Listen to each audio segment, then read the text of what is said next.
Member সাহেব সাথীটাও ঠিক করা লাগে। ও সাথী তো দেওয়া যাবে না। এ মাসের কি হিসাবটা বের করে দিই, কার কয় টাকা বাকি। ফারুক 3 মাসের টাকা দেয় না, ও টাকা না দিক আর বড় দিক। মেম্বার সাহেব ও কথা ভুলেও কইেন না, ওনার বউ ডেঞ্জারাস। তোমার মতো সালাতের ব্যবস্থাটা কইরো।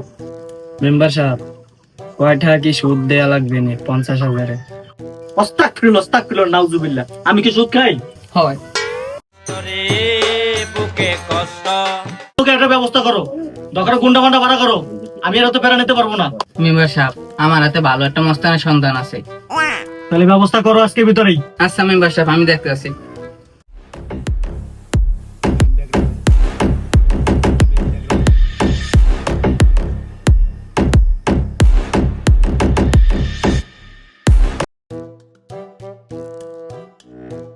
আমার কাছে সব সমস্যার সমাধান আছে। তোমার কাছে তো সব সমস্যার সমাধান আছে, তা আমার এই সমস্যাটা সমাধান করে দাও।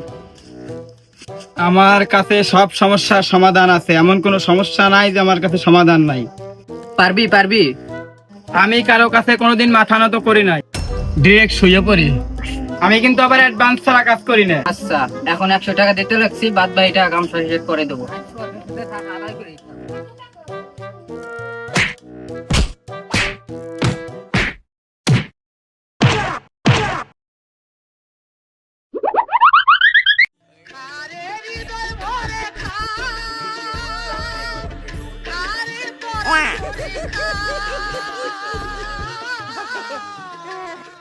ওর বউ এত খারাপ, তোমার সাথী কই?